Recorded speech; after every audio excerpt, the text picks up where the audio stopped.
Allez, c'est le moment. Mathieu, j'ai Oui. pris le hublot ce coup-là parce que comme vous n'arrêtez pas de me pousser, je vous ai laissé le couloir. Très bien. Et on va ouvrir notre dossier ce soir. Oui, un dossier qui concerne le dopage, une expérience interdite, vous en avez parlé tout à l'heure. Et pour évoquer ce dossier, nous avons le plaisir de recevoir Valérie Fournéron, ancienne ministre des Sports, qui aujourd'hui est présidente du comité médical de l'Agence mondiale antidopage. Merci d'être avec nous. Bonsoir. Valérie, on a le postier préféré des Français.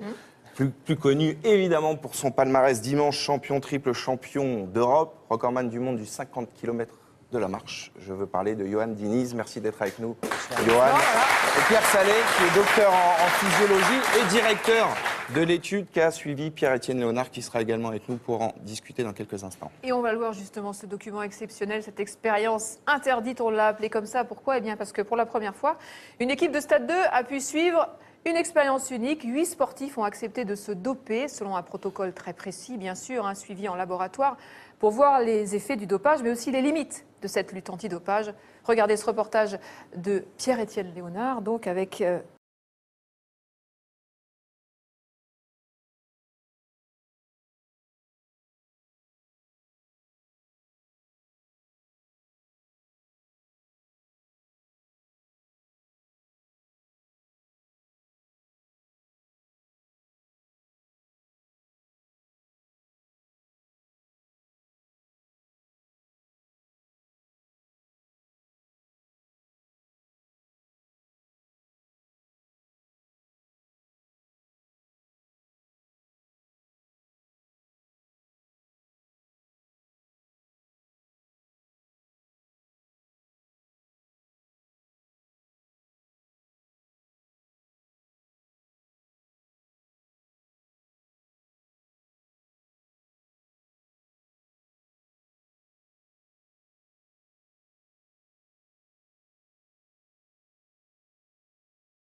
Le voici, 8 jours après les premières injections.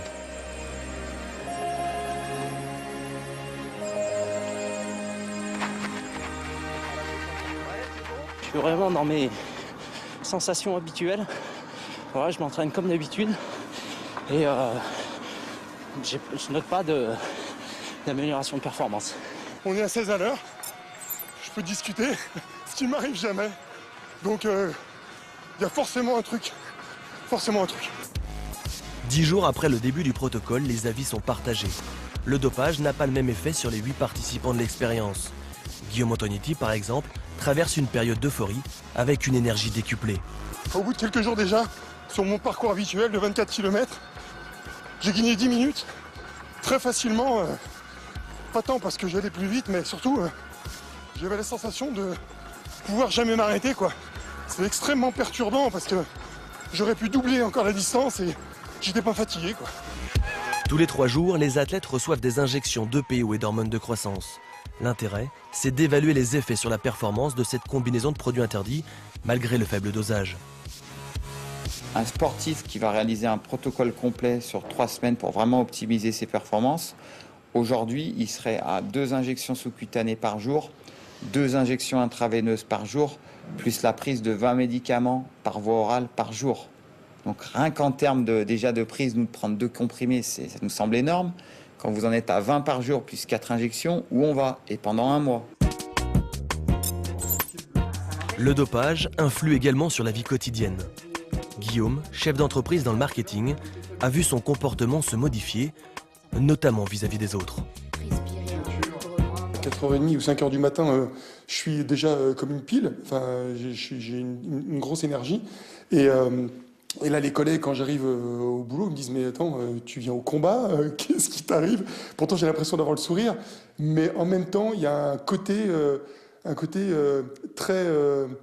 une sorte d'agressivité, en fait, et que je n'avais pas avant. Enfin, c'est très étonnant, très étonnant. 20 jours après le prélèvement du sang, il est temps de le restituer à chaque sportif. C'est la 5e phase du protocole. Plus de sang, donc plus de globules rouges, donc plus d'oxygène. Les performances physiques devraient d'autant plus s'améliorer. Si on se trompe de poche, ça peut faire mal de dos. Ah. Ouais. Flipper ce truc là. Je m'inquiète la dame. L'autotransfusion n'est pas sans risque. La preuve, avec Emmanuel Duranton pris de malaise lors de la restitution. J'ai eu la piqûre et puis en fait j'ai senti que dedans ça comprimait, que ça gonflait. Et puis en fait j'ai rien senti d'autre si ce n'est que ça tournait de partout. J'ai eu super chaud pendant quelques minutes. Et ouais, vertige quoi. Place au dernier test, les mêmes que ceux réalisés un mois plus tôt. T'as de la marge encore, hein. On va pouvoir comparer. T'as de la marge, Tom. Hein. Allez, encore un peu. Allez. C'est bon, là. Allez. Tu vas pas aller en pédale. Pédale, récupère. Épreuve après épreuve, athlète après athlète, les résultats se suivent et se ressemblent.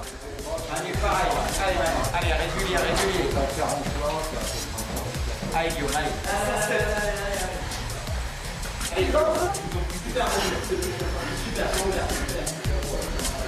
Malgré la difficulté, on arrive à ne pas craquer et garder les watts qu'on a mis au début de la première partie, donc ça améliore le temps considérablement.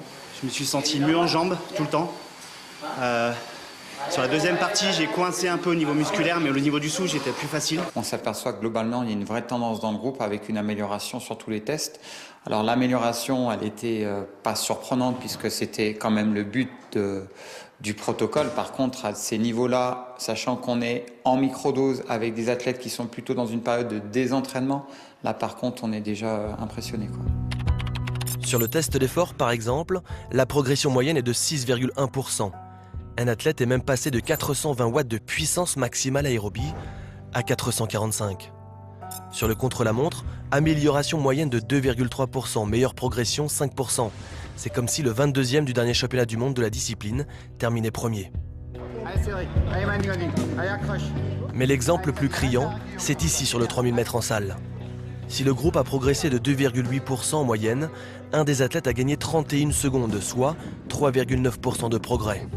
Imaginez, le 41e mondial au bilan 2014 passerait premier en seulement 3 semaines. Dernier tour. Allez, vas-y, moins de 9. Allez, Cédric. Allez. Bilan, en très peu de temps, avec seulement 12 injections microdosées, les résultats sont stupéfiants. Je peux vraiment dire qu'il y a un effet, c'est pas grand-chose, hein, c'est 10 secondes sur un 3000. Mais sincèrement, je pensais pas. Je suis parti vite et j'ai pas eu le coup de moins bien, donc j'ai continué mon rythme. Du coup, je retrouve les sensations de l'autre fois. Mais du coup, avec effectivement une vitesse bien plus élevée, ça c'est sûr. C'est même, on change de planète. À mon niveau, gagner 26 secondes sur un 3000 en 3 semaines, c'est pas humain, quoi. Donc là, il y a un vrai problème. Inquiétant de voir un niveau de progression en travaillant aussi peu. Donc un raccourci forcément tellement facile, quoi. Très inquiétant. Hein. Et quand on pense que c'est des micro-dosages, hein, c'est un dixième de ce que peut prendre réellement un mec qui se charge dont le but c'est vraiment d'améliorer ses performances.